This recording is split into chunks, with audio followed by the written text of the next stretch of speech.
It's time for the Mac Geek Gab, and listener Todd brings us our quick tip of the week with, I have been using the Mac since the 128K Mac. A long time. I have never really started using tabs and windows in the Finder. When moving files around, I often want to open the folder I'm in a new window. Right-clicking on the folder in column view gives you the option to open a new tab. Not what I want. It has been driving me crazy and thinking there must be a way to open a new window. Today, I right-clicked and for the heck of it, held down the Option key and voila, new tab changed to open in new window. More tips like this, plus your questions answered today on the Mac Geek Gab 971 for March 6th, 2023.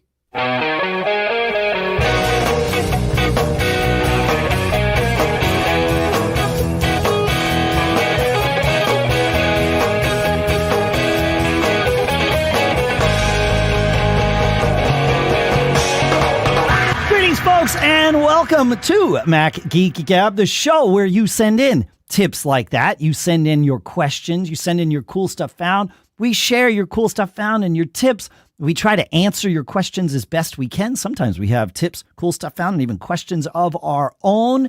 We put it all together into an agenda, and the goal is that we make it through the agenda successfully. Success means every single one of us has learned at least 5 new things every single time we get together.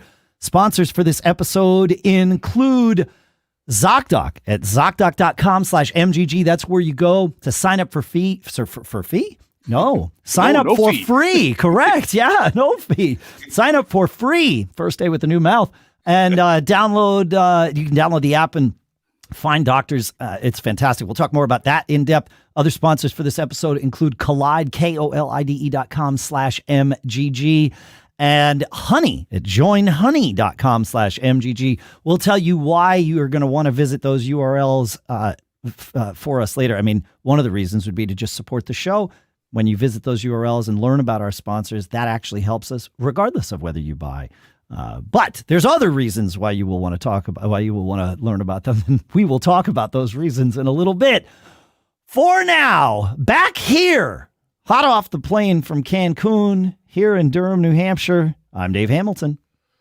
And here in Fairfield, Connecticut, this is John F. Braun.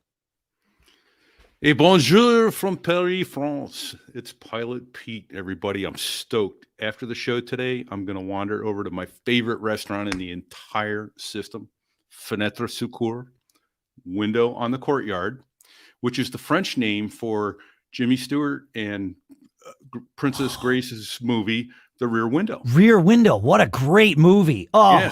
So it's window on the courtyard. And it's all, his menu is all Hollywood themed movies and all that. And I'm going to have my favorite burger, the Casablanca, which is a lamb burger. Ah, there you go. This place is amazing. Nice. Yeah. So I'm stoked to be here with you guys. That's great. Traveling, it can be tiresome, obviously. But when you wind up being able to sort of visit the same places and have your favorite things that you simply cannot get at home because we don't have transporters yet to bring you there for dinner. It's a nice little respite in the grind that can sometimes be travel. So, that's great. Amen. Rear Window. Geeky fact about that I learned in a film class in high school. That was the intent of that movie. And it was almost successful. And I'll explain the asterisk there, was to film it with one shot. And it was filmed with one shot, except there was not enough film to film the full movie in one shot. Right. So there is a moment in the middle of the movie where the camera pans across a column in the middle of the apartment. And that is where they paused the camera. They had everybody stay where they were. They changed the film out and then they continued the pan. And so that's the one little change. So the first Blair Witch trial. One shot. But much better shot than the Blair Witch Project was. Absolutely. Yeah. So as long as you're on that, one other little piece of trivia, old timey films, in the upper right corner, you see the little circle and then a little bit later, you see the circle again. That's not a flaw in the film. That's a signal to the projection operator to change reels. Oh, yeah, I was going to say that. Yeah. What is that? I didn't know that. That's interesting. Amazing. I love this show. See, I'm already learning new things. See, we're learning things, right? We're learning things. I think maybe though, our listeners might want to get back to learning things about the Mac. Oh, and so okay. you started with the Finder, Pete, and listener Mike will continue with the Finder. He says, if you want your folders listed first in a Finder window that's in list mode, scroll over to the rightmost column and sort by kind. And when you sort by kind, folders float to the top. Thank you for that, Mike. That's great. I do that. This is the beauty of quick tips. Well, the quick tips that I love the most are the ones that I did not know, like your opening quick tip. I had no idea that you could hold down the Option key to right click and do that. That's amazing. Yeah. My second favorite kind are the kind that I've known and use all the time, but have completely overlooked the fact that they would be valuable to everybody else. I don't like the fact that I've overlooked it, but I like the fact that somebody else hasn't, and we share it. And that's what Mike's quick tip was. So yeah, good stuff. I think I'm going to go through menus and just tap the Option key and see what I get. I am looking forward to the results of your experiments, Pete. Yeah. John, you got something. You stumbled onto something this week. Yeah. So I was playing with my HomePod minis, and we had some questions about the HomePod, which we'll get to eventually, I think. But here's something I noticed, Dave. So I ran the Home app on my phone, and when you do that, it shows you all the devices that it knows about, and it shows my TV, it shows my Apple TV, it shows HomePods. But then on the top of the screen, I noticed a little button. It says Climate, and I'm like, huh?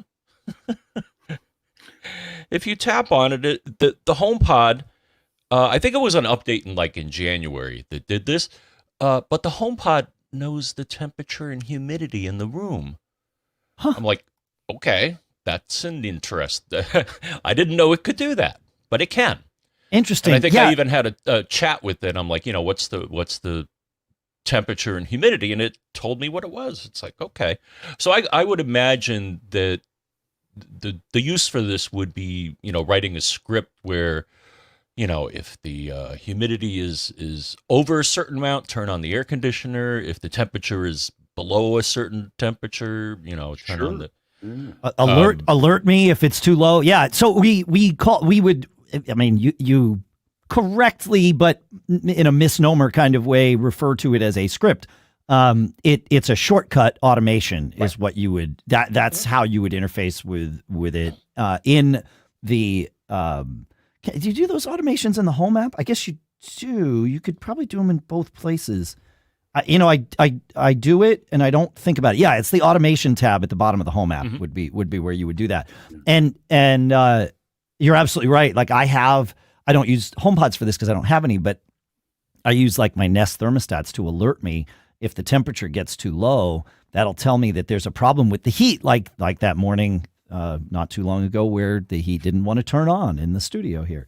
It is the HomePod Mini and the second generation large HomePod that have temperature and humidity sensors that you can access. So, yeah, good stuff. I do something similar with, so I also, so I don't really use the Home app, but I do something similar with my SmartThings hub. So that's my main platform. That's your access to it. Yeah. And one of the triggers that I put in the app is, let me know if the battery gets too low, because I don't have a C wire. I think that's what it's called. Yeah. So I have to have a battery operated one. And if the batteries are shot, then the thermostat doesn't work, which is bad if it's going below freezing. So for sure. Me that. And the temperature. It'll also tell me, I think I wrote one also. I think I wrote a trigger also for, or I call it a trigger, a script, whatever. And it says, it's too cold. I have scenarios here where I don't have C wires in my thermostats, and I finally did away with the with having to like deal with that by getting a 24 volt C-wire adapter from Amazon. They sell them for right now they're $18 minus a $2 coupon. I'll put a link in the show notes to the C-wire adapter. But the simplest way to do it would be to just run it into your thermostat and let the cable run down the wall and plug it into an outlet. The sexy way to do it is to, drop it down in the wall and poke a hole next to the outlet and just, kind of run it that way so that you don't have a wire running down your wall. Or you could run it up if you're on the top floor and you have outlets in your attic. But putting these things on my thermostats has made my life so much better. So it's been a long time since I've installed a thermostat. What does the Yeah. C-wire do? I mean, it's been 15 years. Yeah, so a typical thermostat installation, like old school thermostat for just heat, would be a 2-wire installation, and it would be a white wire and a red wire, and likely what would be called red heat, RH. Right. And essentially what happens is you cross those 2 wires, and that tells the source of heat, whatever that might be, time to activate, right? And then closes the circuit and then opens the circuit when it reaches temperature or whatever. Right. If your thermostat needs its own power, though, a lot of thermostats are built with sort of the presumption or expectation that you have more than 2 wires in your system, and the third wire, one of the additional wires, would be what's called the C-wire or the common wire. Yeah. Most heat systems run on 24 volt AC, which is super bizarre in that it's uncommon, right? But that's what most oil and propane boilers or even natural gas boilers, that's what they run on. And so you can feed that C-wire right from the power supply, the transformer, on your boiler or whatever your heat source is. Right. And so it's there. That makes sense. That's why the thermostats are built to run on 24 volt AC, because they know that the heat sources are built for that. So if you have the wire there, it makes life super easy. If you don't have a third wire in your system, you either need a thermostat that will support not running the C-wire. 2-wire. And some of the Nest thermostats support what they call power stealing, where they don't quite close the circuit enough to trigger the heat to come on. Oh, that is such outside the box thinking. Right, but they grab they trickle power from it to charge the battery in the thermostat. And so power stealing can be weird. It depends on what kind of zone valves you have. I was finding my new zone valves were half open all the time, and it was okay, I can either go to different types of zone valves, or I can just solve this problem the right way and put a C-wire adapter in there. And that's where this whole long conversation started from. So sorry, I didn't mean to go down that rabbit hole, but it's a good rabbit hole. No, this is a major headache for those of us that like to run digital homes and smart homes in houses that were built without more than 2 wires for our heating systems. Yeah. No, it's a real. I'm glad you went down this rabbit hole. I think we've referred to it many times in the show, but I don't know that we've ever gone this deep. So I'm glad we did. Yeah, man. Yeah, it's good. So a link is in the show notes for the C-wire adapters that I've been buying. I mean, I am not brand loyal to these at all. So, if you are brand loyal to Gmail because you use Gmail, listener Bruno has a tip for us. He says, yesterday I received an email that was destined for a person that shares my first and last name. It was addressed to bruno.lastname@gmail.com. Since the email contained an invoice, I saw the man's actual address and was able to find him and email him back. My email address, he says, is Bruno last name without the dot between the first and last. He says he started researching this and found a link on Google in their help index that says that you don't just own the email address you think you own. You can insert one dot between any letters and that is still your email address. And you can have multiple dots, just not right next to each other. So, first name dot last name, fine. First letter dot, second letter dot, third letter dot, fourth letter, etc. Fine. First name dot last name, not fine. That's not your address. So I wound up with Dave Hamilton at gmail.com when Gmail told me somebody else already had that. So I got Dave.Hamilton at gmail.com before they instituted this change. And then when they did institute this change, somehow I won that lottery, and I have all of those addresses. I am happy sharing this address on the show because it is utterly useless to me because of all of this. There are so many people that instead of writing down, Dave Hamilton 65 at gmail.com, they write down Dave Hamilton and I get their email. The only thing that Dave Hamilton at Gmail address does is has an autoresponder on it that says, you didn't reach the Dave Hamilton you're looking for. That's it. Well, wait a minute. How are you going to get all that cash out of Zimbabwe then, man? That's what. Oh, I already got the cash out of Zimbabwe. Oh, good. Okay. All right. I wasn't really in Cancun seeing fish last week. I was over meeting with a Zimbabwe prince's agent. Yeah, that's right. Yep. With American dollars in his trunk. And yeah. Correct. Yeah, it was all those American dollars. I certainly wouldn't have flown back into the country with more than 10,000 American dollars because who would think to do that? Who would do that? Who would do that? Hey, along those lines, though, here's I've done it over the years for spam control, and I had forgotten about it till the lady the other day goes, "Well, your email address isn't Dover Honda dot your email address at Gmail." I went, "Oh, actually, it is." And that way, if you ever sell my email address, I'll know it, and I'll turn you off forever. You don't use the dot for that; you use the plus sign for that. Is it the plus sign? Maybe correct. I forget. You're right. You're right. Thank you. The dot is, as we just described, invisible as long as it's a single dot for your Gmail address. There is an RFC, meaning a standard, for lack of a deeper explanation, that says that your email address. So, for example, I'll use my Dave Hamilton at gmail.com address for this. I get mail to davehamilton at gmail.com. As we just discussed, I get mail to dave.hamilton and d.a.v, etc. All of that. I also get mail to Dave Hamilton plus Pilot Pete at gmail.com or Dave Hamilton plus, Dover Honda at gmail.com. And that is a standard. Most, but not all, email providers adhere to this standard. I think even iCloud Mail adheres to this standard. Hopefully someone will correct me if I'm wrong. But to your point, Pete, it's a great way of sort of compartmentalizing things.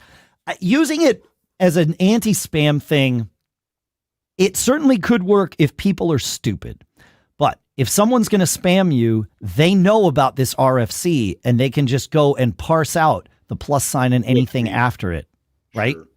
But I have used it on a couple of occasions to go, why, that's not who got that email address the first time. And then I just turn that email address off completely and it goes away. Sorry, I dropped your volume there, Pete. I turned off your echo cancellation while you were talking and your volume dropped like crazy. Yeah, I don't know why that. Turning back on. My apologies, because I'm on headset. Right. That's all right. Anyway, my point was I have used it on a couple of occasions to go, okay, now I'm turning that email address off because you clearly sold my email. Yeah, you sold my stuff. Yeah, exactly. But I think I discussed it. Was back was the duck.com. Got it. And I'm sorry, John. You were starting something. I found out that there's a teacher out there named John Braun because, and I had to abandon one of my early Gmail addresses because everybody was sending me stuff. And I found out this guy was a teacher because I would get students begging for extensions or stuff like that. And I was really tempted to say, I'm sorry, you failed the course. Oh, I would grant the extension. I'm a terrible person. I'd be like, sure. Yep. Tell you what, next fall, just bring it to me my next fall. There you go. I don't know why I can't get your level up, Pete, and turn off echo cancellation. Let me see if. Let me do this. I'm going to hit mute for a second. Okay, I'm gonna tell them about the next quick tip while you work on that. I've moved all right. the mic closer. Yeah, there you go. All right. Mark M shares a happy little quick tip. Back in 968, we were talking about various different remotes to be used with Apple TV. And Mark says, I have an Apple TV Gen 1, but only one. But I have lots of remotes, and I tested all of my old white remotes with my Apple TV Gen 2, my Apple TV HD, my Apple TV 4K, and my Apple TV 4K third generation. All remotes worked with all of my Apple TVs. It seems you can use any Apple TV remote with any Apple TV version, as they all seem to have IR receivers. That is fascinating. I didn't realize that the newer Siri remotes had IR receivers. Do they? Is that why this works, or does it work over like Wi-Fi somehow? Okay, all right. You have the Siri remote. The thing is the first two remotes were IR only. The Siri remotes have both IR and Bluetooth. So that's the difference. So yes, they all have IR, and they all have IR. Okay, interesting. My assumption. Yeah, but it's neat because the newer ones, if you try to use them and they aren't paired, one of the latest updates on Apple TV, it came up, and because I had to reset it for some reason, and it came up and said, "Yeah, could you hold your remote a little closer to the Apple TV so I can bond with it?" So that must have been Bluetooth, right? The yes. Hold it closer to bond. Okay. Right. Interesting. Huh. Cool. Yeah, okay. I guess I got to look at my Siri remote and see. Sorry, go ahead, Pete. Yeah. Sorry. Okay, so how's my volume now? Is that good? Yeah, if you stay on the mic, it's good. Okay, yeah. Good. All right. So my assumption was it was the Apple TV itself that had the IR receiver. So regardless of the generation of the TV, an old remote would work on it because an IR receiver is pointing at it. I didn't realize that the new remotes were IR and Bluetooth both. Yeah. I guess it kind of makes sense. It keeps them backward compatible. Right. Yeah, exactly. Yeah, that's it's really smart. I like it. I'm far off. I'll have to just lean in. There you go. Okay. All right. Yeah, and TiVo kind of does that too. They let you choose whether to be in RF mode or IR mode for those that still have a TiVo. Yeah. Time to get rid of that. Time to move on to. Oh, I'm going to run it. I mean, I have lifetime service on it, so I'm going to run it until it dies. Of course you are. That's one of the things I love about it. No, I mean, there are still shows that I record that I can't easily get to via other means or would have to pay money. But it leaves you stuck requiring a cable subscription, so that's what I'm saying. Losing that, you free yourself and probably could save a boatload of money moving to fiber and not paying for your cable and just pay for some version of Fubo or YouTube TV or something like that. So yeah.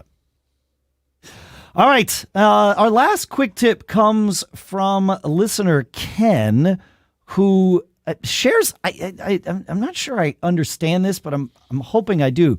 He says it's almost too simple. That's probably why I don't understand it. I overthink everything. He says I notice when booting Ventura is in the upper left corner of the screen, and it's small. Some might say too small. Apple says it cannot be made bigger until you log in. You can use the keyboard to highlight the user you want to log into. So I guess he's talking about the login screen. Press the down arrow and the first account will be highlighted.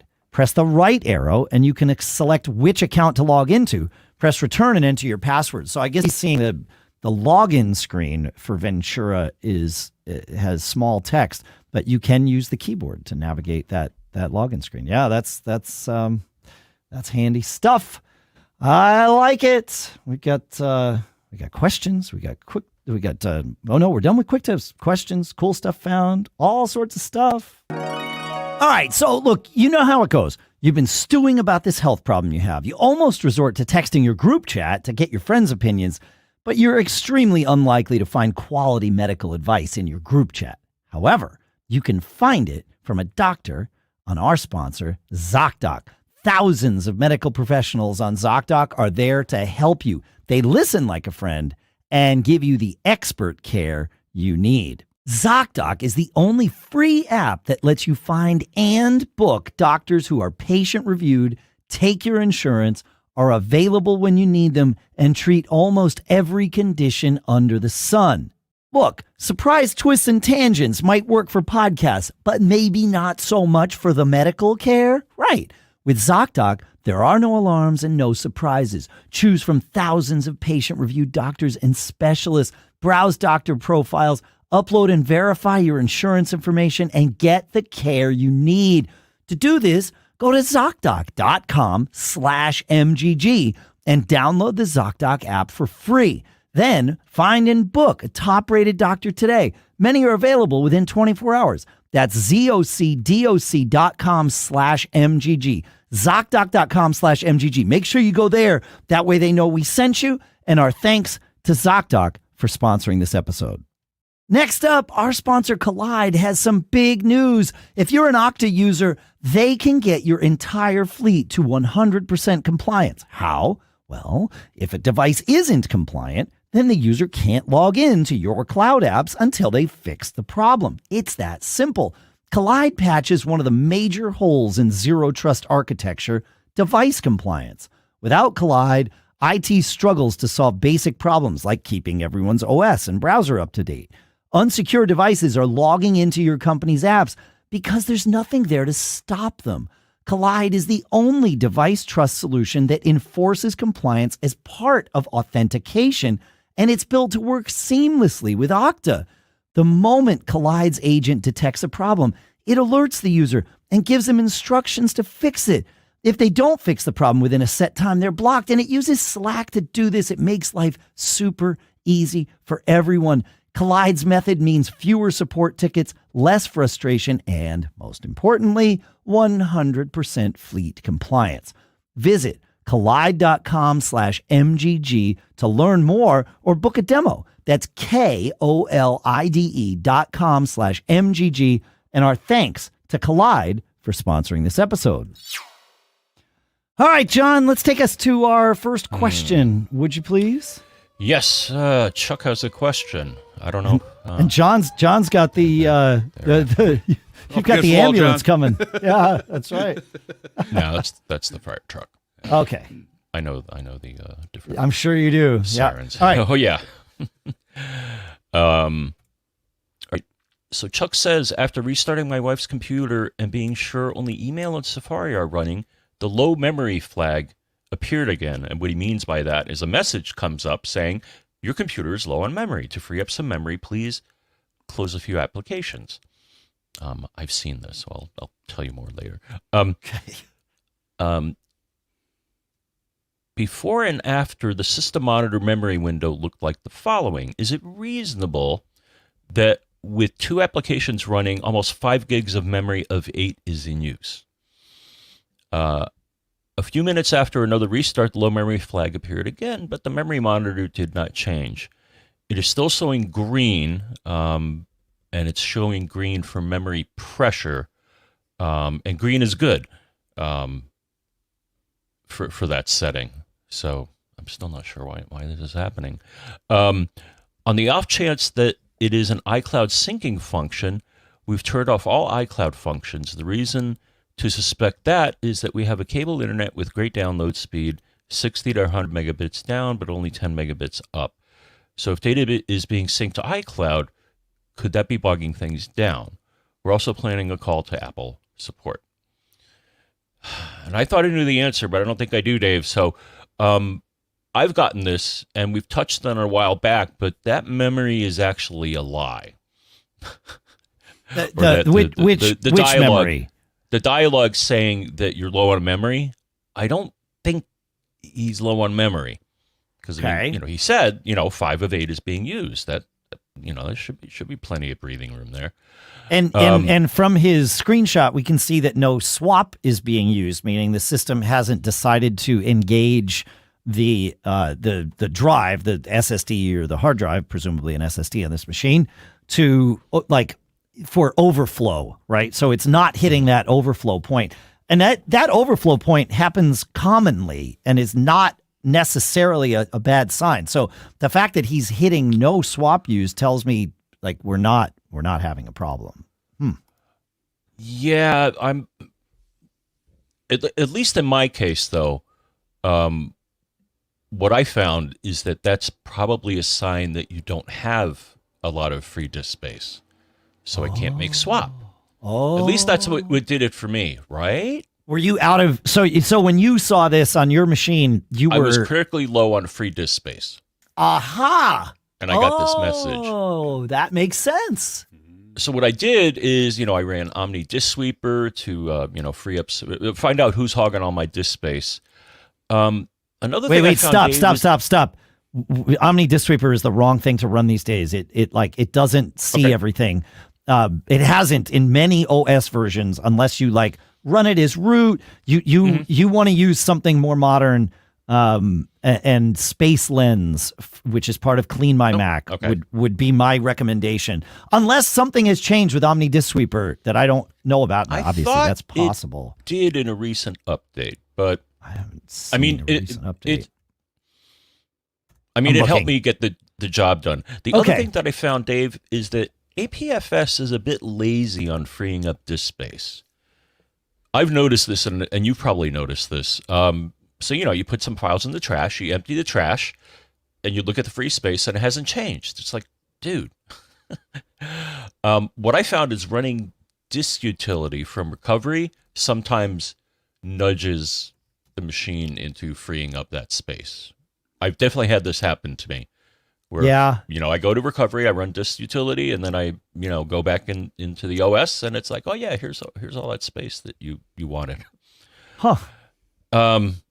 The thing is, Chuck wrote in and said that isn't it. So I'm looking at you guys. I'm looking at you guys for suggestions here. He has I think he said he has 80 gigs free, which that should be plenty. Yep, I would agree with that. So why is he getting this message? Well, and this may be a red herring, and I'm still trying to figure out how. How recent Omni Disk Sweeper is, and I've got an observation about. I can't. Yeah, go ahead, Pete. Yeah. Yeah. So I get that message on certain websites, and I can't tell you which ones it is, but some that seem to be using lots of resources, and I just don't have. I'm sorry, I can't go. Oh, it's this website or that website. It's not coming up, and it's certainly not in my memory at this point in time, but. I've noticed that certain websites seem to trigger that error for me more than others. And if I'll let Clean My Mac free up some memory, and I'll close that website, and it goes away and stays away. If I open the website back up, I get that error again. So I think it's some poor code on some interactive sites /servers. Is that's an observation, and it's purely anecdotal. So wait, you're saying that it's just like poorly written apps? Yeah, I think poorly wit. Speaking of new mouth, poorly written interactive. For instance, there's a website I can go to that I can do bidding on, and it doesn't happen on that site, but I can bid for my schedules. There's server side activity going on there. Oh, okay. So like Safari memory leaks is what you're browser memory. Yeah. I mean, certainly that can cause memory to bloat up, but when that happens, you will see more memory used, and generally speaking, you'll see it spill into swap when that happens. But you're totally right. Yeah. I mean, your browser can often, in fact, be the largest user of memory. Yeah. But you would see usage, like it wouldn't be hidden from you. And so like the fact that there is zero swap used on this system, which clearly only has 8 gigs of memory, that tells me that makes it a real poser. Well, there are ways, at least there used to be ways. It's been a while since I've dug into this. John, help me here. But there were at least ways of telling your system not to use swap.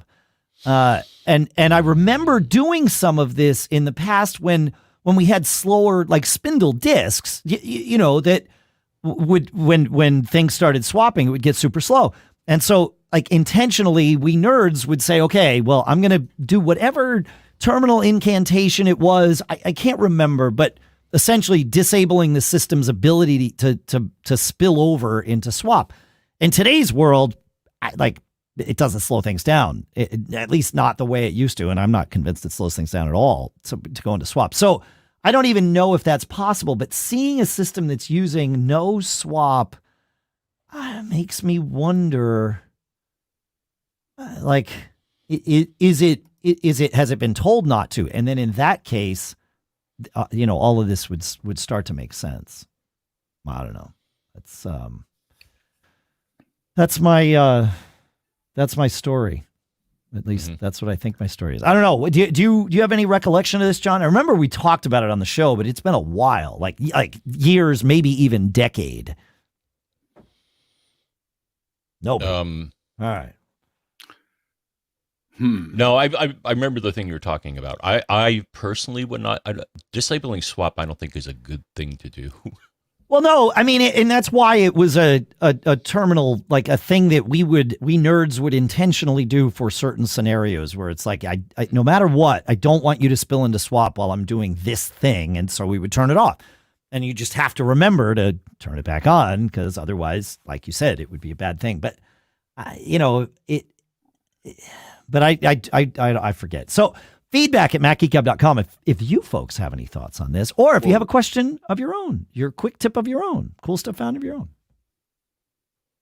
Was that feedback at macgeekgab.com?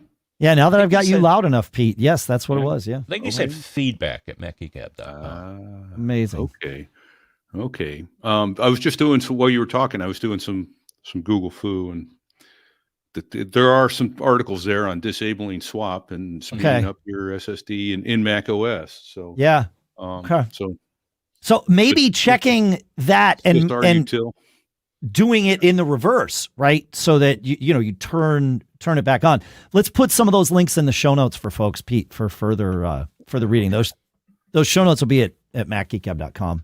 And yeah, I had to turn on your echo cancellation again, Pete. I don't know why your system, and it's probably a StreamYard thing, but whatever. I just hate having, you are using headphones, right? Like the sound. I am. Yeah. See, right in my earballs. Yeah. It's so that there shouldn't be a need for echo cancellation. Anyway, we will just have to try and not talk over each other. You want to tell us about RLee? Yes. I can do that. Yeah. Let me pull up what I had on him. So this goes back to, hey, Siri. Hey, S lady. Yes, sir. Sorry, everyone. Turn off the light in 20 minutes. And right.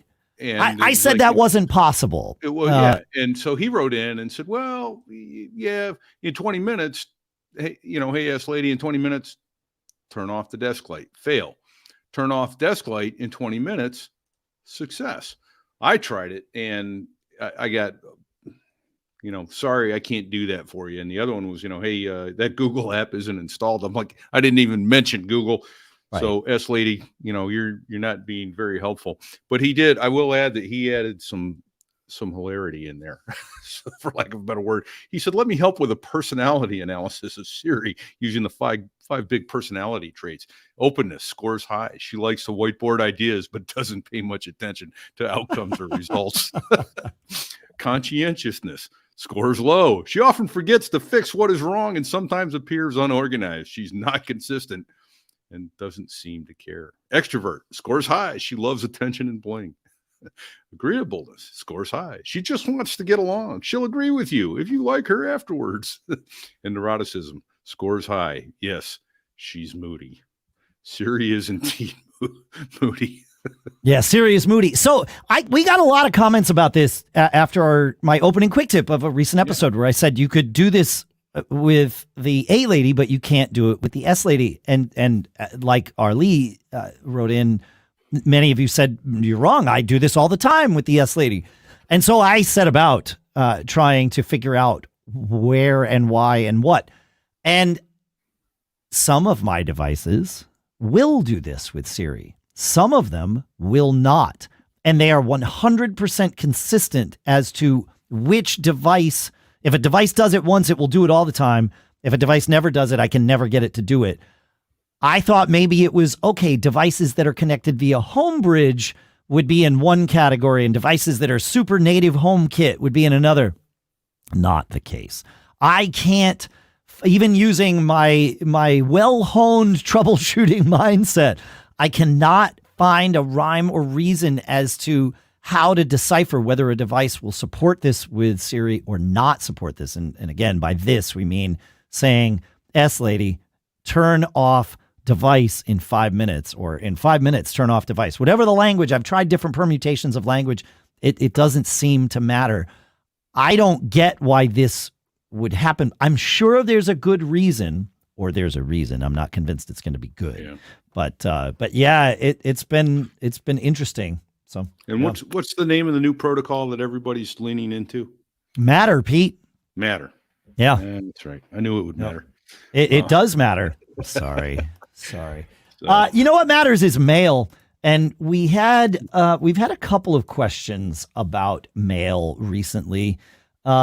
Listener Jared wrote in and asked, is there a tool or keystroke I can use to file email messages in Apple Mail? I recall a long time ago, you on the show shared your favorite add-ons or extensions for mail, and one of them could help file emails. For example, do a keystroke, maybe get a dialog box, start typing the folder name, and boom, the email is filed. He says, last year I switched to the Spark email client, and I like the UI, and it allows for tons of keystrokes. But with their latest version, I can no longer export emails to Things. They say it's on their roadmap, but he says, I'm thinking of going back to Mail for exactly this. You can, so in Mail, there is the message moved to command, and you can go to that and choose mailboxes. And you probably could even set some keystrokes there. By going to would that be system settings, I believe, is where you would do this, like using the macOS's name a keystroke functionality.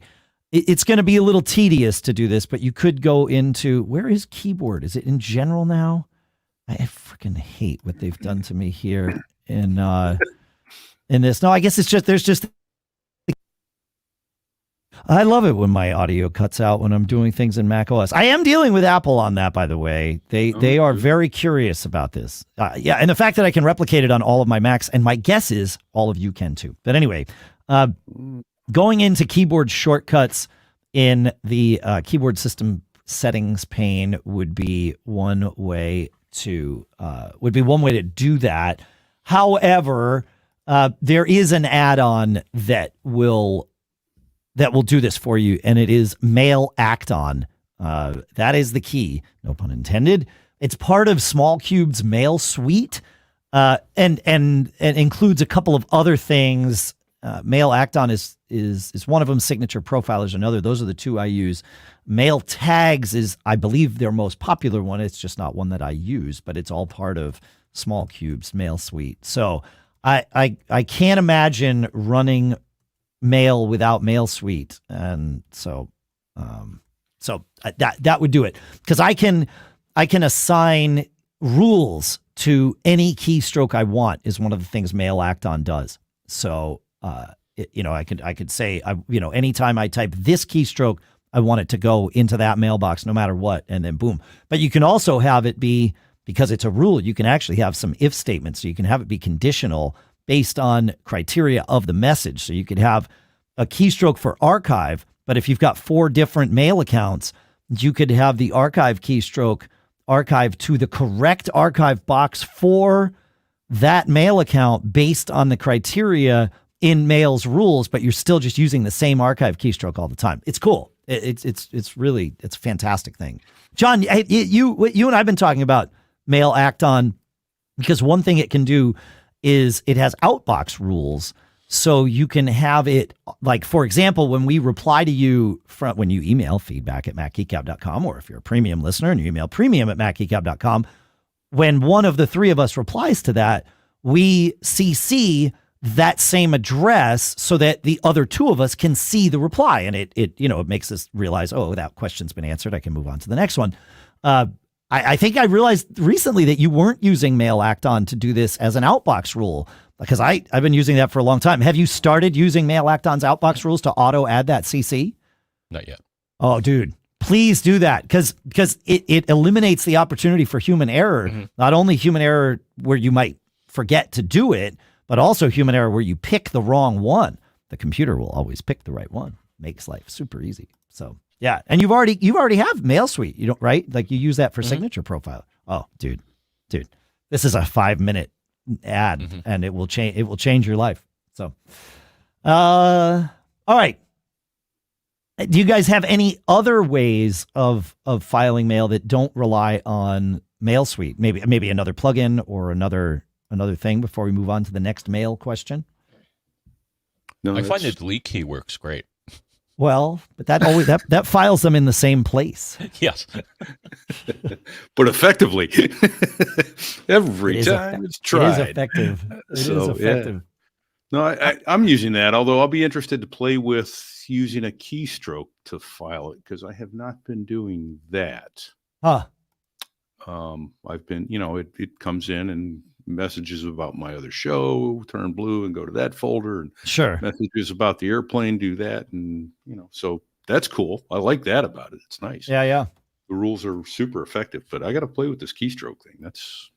It's amazing. Yeah, and you have Mail Suite too, because you use it for signature profiler. So yeah, you're good to go on that. Yeah.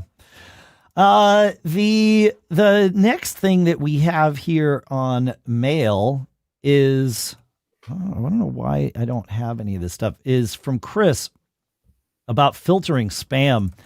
And I'm going to try and find Chris's note, but if I can't, I will simply read it.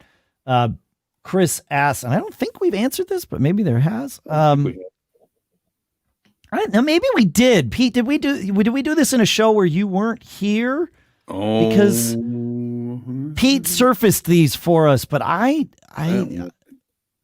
I missed it. I mean, I try to listen to the shows even when I'm not here. Yeah. I'm just wondering if there's a way, especially. No, I don't think we have. I don't think we have. All right. So, Chris writes, there's been a problem with my wife's email for years that needed wrangling or total destruction. First, I thought I'd ask them before going the scorched earth route. Her inbox is out of control with 90,000 plus email addresses, and most of these are spam. She says, but some of them, of course, are that this particular address is related to a hobby business that she has, and many friends, contacts, and even new business leads come into this address. And she's had this email since the day he dragged her away from Windows to the Mac in 2010. So it's an email address that is well entrenched both in the spam world and in the not spam world. As a quick fix, Chris says we set up VIPs. Too many new junk emails come in faster than we can deal with them, so we need a better long-term solution. So, okay, so VIPs, that's not a terrible Band-Aid because you can essentially get a filter based on who sent you the email. But he says, I need a better long-term solution. I agree. So it just seems like you need a better spam filter in place. I'm surprised to hear, I don't know what Chris's wife's email, what the provider is for this, but there are services that you can use to help filter mail that go beyond what either Apple or Google's generic spam filters do. MailRoute is one of them. MailRoute was a Mac Geek Gab sponsor a number of years ago, and you essentially insert them before your mail providers. So your mail would go to Mailroute first and then go through their filters. And if it passes muster for their filters, will then be delivered to iCloud or Gmail or wherever else you want your mail. It requires doing some DNS configuration to make that happen, because that's how you choose where your mail goes. You may or may not have the ability to do that depending on what your email address is. But if you control your own destiny and control your own domain, which it sounds like you probably do for a business, then that would be one way to do it. And I'll put a link to Mailroute in the show notes. Fastmail is the mail provider that I use, and their spam filtering is fantastic, because not only do they have sort of a generic spam filter like most mail providers do, they also let you configure your own spam filter. And it is very trainable. Unlike Google's, where you move a message out of the spam folder and then the next one that matches that just goes right back in. That's not what happens with Fastmail. Their engine actually listens to you, and messages you put into the spam folder or delete from the spam folder are trained, quote unquote, as spam. Things you move out of the spam folder are trained as not spam, and it really learns and listens. So Fastmail might be an answer for you. So we'll put a link to that in the show notes too. John, what are you using for spam filtering these days? What are you relying on, I should say, for spam filtering? The one built into mail. Okay. Is that the only one you're using, or are you letting your mail provider? Currently, yes. So you don't use, what mail provider do you use? A whole bunch. And you have junk mail filtering turned off on the server side. You're only using Apple Mail? Yes. Interesting. Yes, I'm using Apple Mail for spam filtering. Wow. That's it. But some of the other, like, how do you okay, so now I'm really curious how you went ahead and did this. Like, what your primary email, what does that come into? All right, let me ask a different question. Your Mac Geek Gab email, right? That I know where that comes in because I control the domain. That comes into a Google address. So Google filters the spam. That's what I'm asking. So you have not gone into Google and turned off their spam filters. Correct. Got it. So you are leveraging both the server side from Google and then anything additional that Apple Mail wants to do locally. Right. So you're using both. Okay. Opt Online also does that.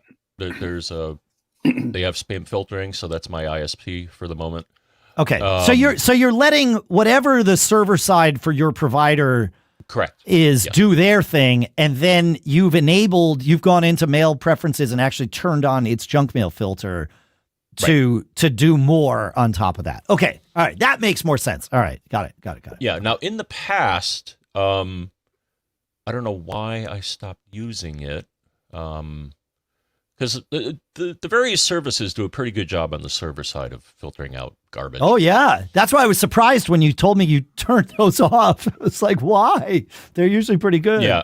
I was, for a while, using SpamSieve, and I think that's one of the better client-side spam filters. Yeah. But yeah, I agree. My only issue with any sort of client-side spam filters is they don't run on iPhone. So if you want if you're relying on your phone for email, which I mean, I think is true for most of us, certainly some of us not, but you kind of have to rely on the server side stuff. And that's one of the reasons I've been really happy with Fastmail is just how configurable it is. So interesting. Okay. Because I use Spam Assassin on my server, on my domain. Yeah. That I control my own. And I've cranked up the number a little bit on that. Still, when one sneaks through, not when one sneaks through, I don't worry about one, but it kind of torques me when I get all of a sudden out of nowhere, I start getting a new email every day from the same domain. It's like, all right, so I'll actually go into my server and filter out that domain. When a message arrives from this domain, delete it. Boom, done. Yeah. And my guess is a lot of providers, whether we know it or not, are leveraging Spam Assassin as part of their sort of, heuristic suite because it's just so good. I do want to share one, don't make the same mistake I did. So with Fastmail, I mentioned that it's super configurable. It's more configurable than I shared. First of all, you can create like super customizable nerdy rules if you want. You do not have to. But if you're into that, they'll let you. The second thing that you can do is say, okay, hey, look, these mailboxes, because it's an IMAP server, so they have mail. You can designate mailboxes to be train as not spam or train as spam. So you can say, hey, my archive mailbox, train that as not spam. Whatever, if you've got mailboxes for things that you're archiving things to or putting things in, great to train those as not spam. You can also set mailboxes to train as spam. I made the mistake early on when I set up Fastmail as a, bushy haired, I don't know what the right thing is, green, knee high to a grasshopper, whatever that is. I made my spam folder train as spam. They now have a knowledge base article, folks, that tells you don't do this because we put the things that we think are spam into your spam folder so that you can review them. By marking your spam folder as train as spam, you've effectively told us anything we think is spam, you are confirming automatically. And that resulted recently in me winding up with piles of things that were just being called spam that shouldn't have, and I couldn't untrain them. Finally, I found this. I actually had to ask Fastmail, can you delete my personal spam, customizations? And they're like, yeah, we can. I'm like, great. Please do that for me now that I've turned off this feature because I needed that. So it's make a bug, sure, not a feature, huh? Yeah, well, read the read the manual. Yeah. Read the manual. Yeah. Oh no, There's that sound. That's a nice sound, right? That's kind of how we feel when we find a deal, right? There's that surprise, that delight. Thanks to Honey, our sponsor for this episode, manually searching for coupons to find those deals is a thing of the past. Honey is the free shopping tool that scours the internet for promo codes and then applies the best one it finds to your cart. Imagine you're shopping on one of your favorite sites. When you check out, the Honey button appears and all you have to do is click Apply Coupons. Then you wait a few seconds as Honey searches for coupons it can find for that particular site, and it tests them. And if Honey finds a working coupon, you'll literally watch the prices drop on your screen. I just did this. We were just in Mexico. I realized that I lost a bunch of weight last summer, and my jeans still fit fine with a belt. My shorts, not so much. So they were fine with a belt last week, but I got to fix this problem before I go away again. So I was looking for more shorts, and I had Honey running in my browser, and boom, up came the coupons form. It was amazing. I saved like $20 buying a couple of pairs of shorts. It was amazing, super easy. And Honey doesn't just work on desktops. It works on your iPhone too. You just activate it on Safari on your phone and you can save on the go. If you don't already have Honey, you could be straight up missing out. And by getting it, you'll be doing yourself a solid and supporting the show. Get PayPal Honey for free at joinhoney.com/MGG. That's joinhoney.com/MGG. And our thanks to Honey for sponsoring this episode. Hey, while we're here, if you like tech podcasts, then you need to subscribe to Software Defined Talk right now. It's a weekly podcast that recaps all the news in cloud computing, DevOps, and enterprise software. The hosts, Cote, Matt Ray, and Brandon, will help keep you up to date on topics like Kubernetes, DevOps, platform engineering, and anything related to enterprise tech. Plus, they'll weave in plenty of nonsense like how to optimize shopping at Costco. It's a fun, freewheeling conversation that will keep you informed and entertained while doing the dishes or walking your dog. So, what are you waiting for? Subscribe to the podcast today by visiting softwaredefinedtalk.com or by searching for Software Defined Talk in your favorite podcast app. And our thanks to Cote, Matt, Ray, and Brandon for doing this swap with us. All right, John, cool stuff found. What do you got? More HomePod stuff. Really? Lee wrote in and said, my 1-month-old HomePod Mini suddenly... Oh, sorry. We were going to cool stuff found. Wait, sorry. That's not cool stuff found, but go ahead. No, we're here now. Go. Stick with Lee. That's fine. Go. Okay. My 1-month-old HomePod Mini suddenly died. It wouldn't power on even with a definitely live AC outlet and a different power supply. The online reset instructions say to unplug it for 10 seconds, plug it back in, wait 10 seconds, then touch the pad on the top for a while, and you'll see a white-red spinning light indicating it's in progress. When I did this, nothing happened. No flickering lights. Okay. So I went to the Apple store, luckily not too far away, and expected to have to get a replacement. But the genius just sighed, and while plugging in the HomePod, still no lights, said, "Watch this." He then rested a finger on the top pad for a good 30 seconds. Boom, it sprang back to life. Half a minute is beyond my threshold of waiting in cases of a reset, but I guess not anymore. He said he'd seen it take a full minute, and then we're told to wait 2 minutes. All right. All right. So re-explain this here. What's the procedure to sort of force reset the HomePod and HomePod Mini? Well, there are a few ways, but what the genius did was powered it up, rested a finger on the top pad for 30 seconds, and then that revived it. Oh, so this wasn't just to reset it. This was to revive it. Interesting. Okay. Huh. All right. Yeah, that's no, good to I know. also- That's long. I tend to agree with Lee. That's longer than I would have held it. Yeah. Mhm. Yeah. Huh. Yeah. Now, another way to go about it. So, yeah, there is an article here, which we will, of course, link to, called Reset HomePod or HomePod Mini. And it has a few different ways to do it. I actually had to do this once, Dave. Is you can do a restore on the HomePod Mini. How do you do that, you may ask? Well, you plug the USB-C cable into your computer, and then the HomePod shows up in the Finder, and you say Restore HomePod. Huh. Oh, I didn't know you could do that. Yeah, So, same. Huh. Yeah, so it's using the data connection in the Yeah, USB-C right. cable instead Right. of... Yeah, I mean, normally you have it plugged into power, and there's no data going across the wire. So that's neat. Now, I wonder if I plugged it into the computer, would it show up as a speaker? Probably not. Ooh.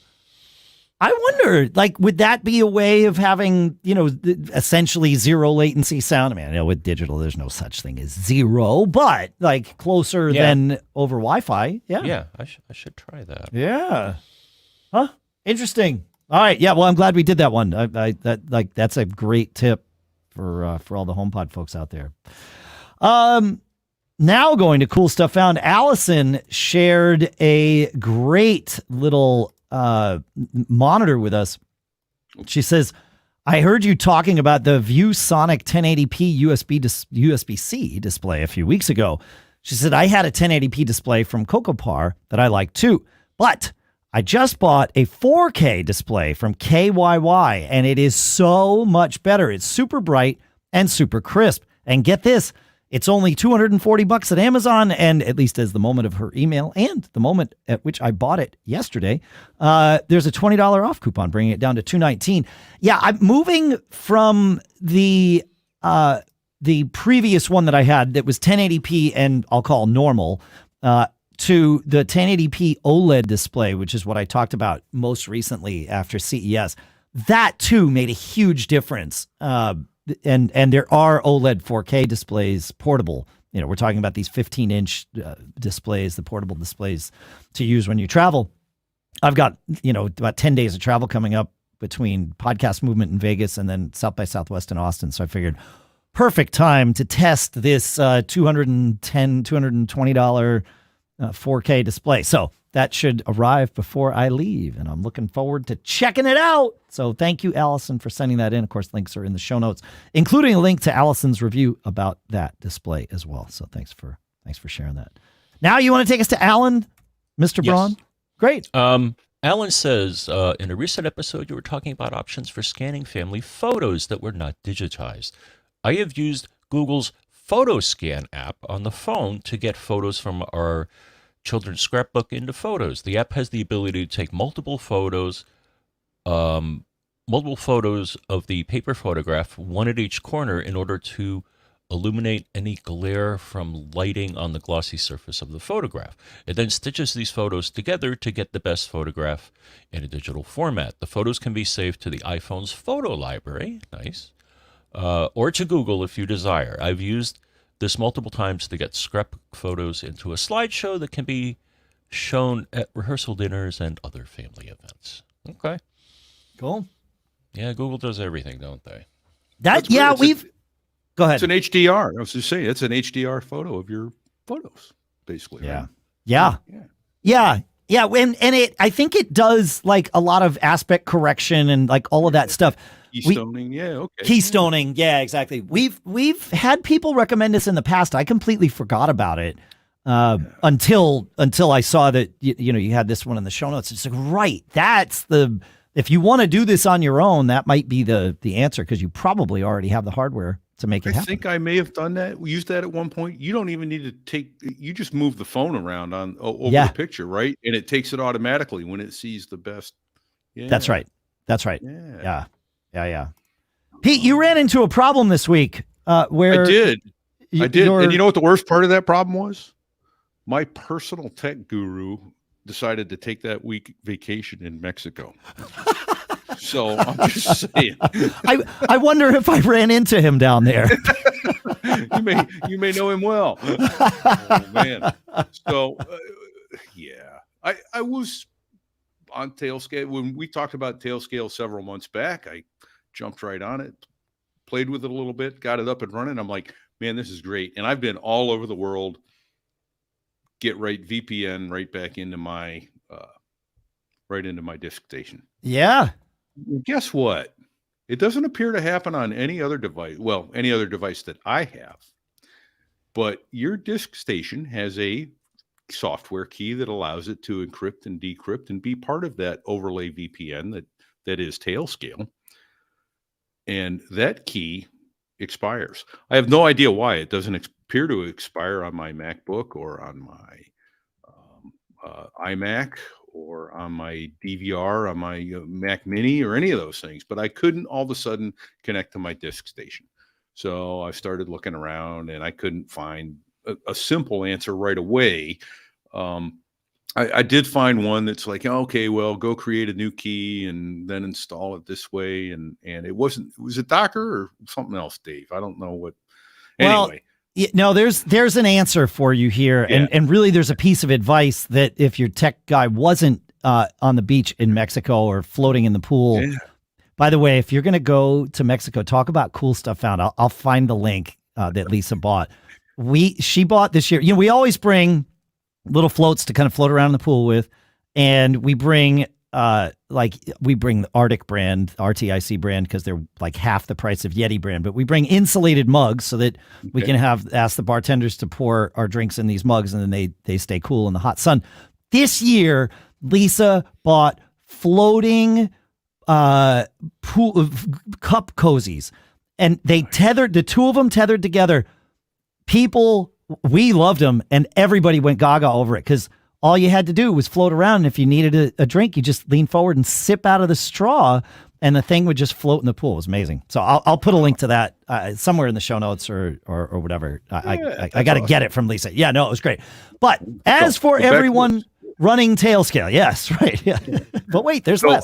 I found the answer on. Well, actually, I found. The I don't know. I don't know that you found the answer because what you shared with me is not the advice not the permanent advice. So if you go log into your Tailscale account, you will see a list of all of your machines, and if you'll see 3 dots to the right of each of the machines that are logged in.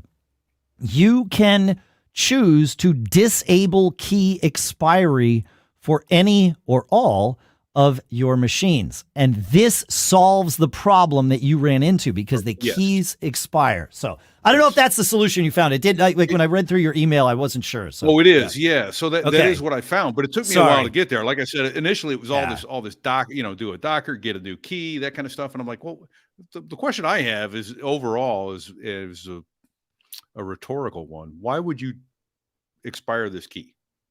There's no need to expire. I mean, I guess if the device hasn't logged in a while, it's possible someone could commandeer control of that device without having credentials to log into your account, right? And so the key is what lets it be part of your account. When you disable key expiry, you are making it less secure because you don't have to log in and do this on the regular. So that's that's the issue. Yeah. So my answer was to go to the little Tailscale logo up in the menu bar, and then you highlight your name, and then the second item down, once that pops up, is admin console. Like you said, you go to the right and you say, first option, the disable key expiry, I don't recall being there. The first option that I saw was extend key life. And I went, oh, okay, I'll just extend the key life. And it was good for 30 minutes. Now I had 30 minutes to find an answer to figure out how to get my key to keep working. And then I clicked on it again, and that's when I saw disable key expiry. I went, okay, I'm just going to do that and be done with it. So, but I found it interesting. I put that answer on the forum at, where did I hide that from myself? It's forum.tailscale.com. And I put that answer on there, and someone else who had that exact same question said, I tried disable key expiry and it's not working for me. So I don't know what their issue is, but so my problem. I got mine. Right. Yeah, exactly. Yeah. All I can tell that person is go find your own personal tech expert. Yeah. Don't let them go on vacation. Yeah. Well, sometimes we got to go on vacation. It's just how it works. So, Yeah. All right. What do we got next here? We got time for one more. John, you want to share Neal? Yeah, this looks cool. I may get one. I don't know if this really counts as cool stuff found. I think it does. However, in the past, I know there have been many online discussions about a USB-C hub in contrast to a multi-port dock and hub. Something analog to a USB-A hub of times past. I saw a link to this on the most recent Podfeet blog. Oh, well, thank you, Allison. It's the first time I have seen a pure USB-C hub. And it appears to be a USB-C hub from, who are these? Satechi, I believe. Satechi, yes. Yeah. Yeah, I think I got some of their other stuff. Yeah. But, it has some limitations. So I think it's $40. Yeah, $40. And you got 4 ports. The only warning from them is that it does not do power and it does not do video. So, right, this is a data only. You cut out a little bit, at least for me, John. So just to reiterate, it's a data only 4-port hub for $40. Yeah, I mean, like if you would need. You can't run bus powered drives on this like that. That would sort of be the right. Like there's 0 power coming from it, or is there like 5? There's got to be 5 volts of power, right? Because otherwise it can't be USB. I don't know. Maybe not. Maybe there's 0. Maybe there really truly is 0 power coming from this. Yeah. Okay. All right. Okay. Yeah, and it deploys USB 3 rev. 5 gigabits per second is much better. There we are. Yes. Yeah. I'm like, I don't even remember which version it is. What does that naming convention mean? Yeah. So maybe good for traveling when you want to plug lots of things in. Yeah. And especially for people that have machines that have only 2 USB-C ports, which I don't know if I could handle that. I've got a quick stump the dummy question then. Yeah, go. Why won't the Streamdeck work unless it's plugged directly into the computer? You can't use it through a hub. I'm pretty sure tells you that in their manual. I'm pretty sure mine is plugged into a hub. Really? Yeah, I mean, test it, Pete. I've seen a lot of manufacturers put that as a requirement because it keeps them from having to own the troubleshooting process of dealing with perhaps a hub like this, right? Like, because a Stream Deck wouldn't work on a hub like this because it does not pass power.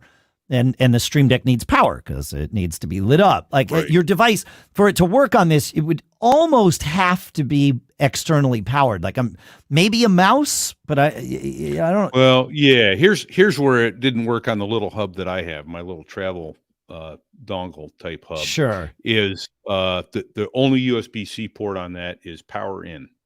Oh, and right. Therefore, so now I'm using it with a USB-C to A adapter, and that's where it's gone stupid. Interesting. So, okay, I just answered my own question. Yeah, exactly. Yeah. Well, yeah, that's weird. I mean, again, I'd be curious as to why. I believe you, but that's not a fundamental truth, but it might be a specific truth about the way the Stream Deck folks are doing whatever it is they're doing. Yeah. It might need more power. Like that might be the thing. It might need more than A would provide. I don't know. I mean, it's got lights on it and stuff. The Stream Deck. We're talking about this device that allows you. It's really a bunch of customizable hot buttons on a nice little compact interface, and you can change. The buttons are each their own LCD screens, LED screens, LCD, whatever. They're each their own little screens, so you can put icons or even words on there to tell you what it is that you're about to do when you push the button. So, what each button means. And it's awesome. I use it to quickly set up my entire setup when I'm going to podcast with you guys. Same. It launches everything I need launched, and I don't forget something. And it's beautiful. No, it's beautiful. It's great. It's great. I use it to change, and I know you do too, Pete, to change the views and mute things and unmute things. It works out really well. One last thing, I in Mexico this past week, as Pete mentioned, I wound up using yet another data-only SIM. This time I chose one from the folks at ALOSIM. They had reached out to us and said, we think you're going to like what we have. And I was impressed. Price-wise, they provided it to us for free. So I did go to esimdb.com to see how their pricing fit. They were a couple of bucks more expensive than the one that I would have picked. However, unlike what I had to deal with in Europe, and I'm not sure I even talked about this on the show, I wound up in Europe, the eSIM that we chose, and I forget the brand name, but we had to manually keep choosing the carrier to connect to. Like it wouldn't auto choose the carrier as we drove around to different places. It sucked. I'll be honest with you. This ALOSIM did not do this to us. It auto chose the carrier wherever we were in, Mexico airport, hotel, whatever, and it worked great. And it, grabbed LTE signals, and that is something to look at. What the maximum speed that the eSIM you're choosing will support, because I've seen some that are like, oh yeah, we only do 3G or 4G, not LTE, not 5G. The one, this ALOSIM one that I had this week did LTE, not 5G, but worked fairly well. So it was, so it was good.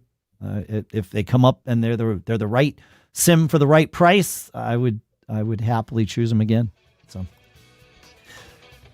and that's going to do it. That's where we get. That's where we're at. Thanks for hanging out with us, folks. Thanks for sending in all your questions and your tips and your cool stuff found to feedback@macgeekgab.com. Of course, if you're a premium member, please use premium@macgeekgab.com. And you can support us in a variety of different ways. Of course, you can go to macgeekgab.com/premium to learn about how to support us directly with either credit card or PayPal. If you're using Fountain, the Fountain browser or the Fountain podcast listener or any of the podcasting 2.0 apps, you can support us directly there. You can stream to us, whatever works, any kind of support. Consider yourself premium. And of course, Apple podcast subscriptions, you get early access to the shows and that warm, fuzzy feeling you get from supporting your favorite tech podcasters. That also counts as premium, folks. So Apple's weird because we don't get to know who you are because, they hide all that. So let us know. Premium at MacGeekGab.com. Make sure you check out Pete's other podcast, So There I Was.us. Check out my other podcast too, BusinessBrain.show. Check out our merch, MacGeekGab.com/merch. Thanks for hanging out. Thanks for telling other people about the show. That's really that helps us immensely. Thanks for visiting our sponsors too. Like I said at the top, just visiting them. You choose whether to buy. We appreciate it.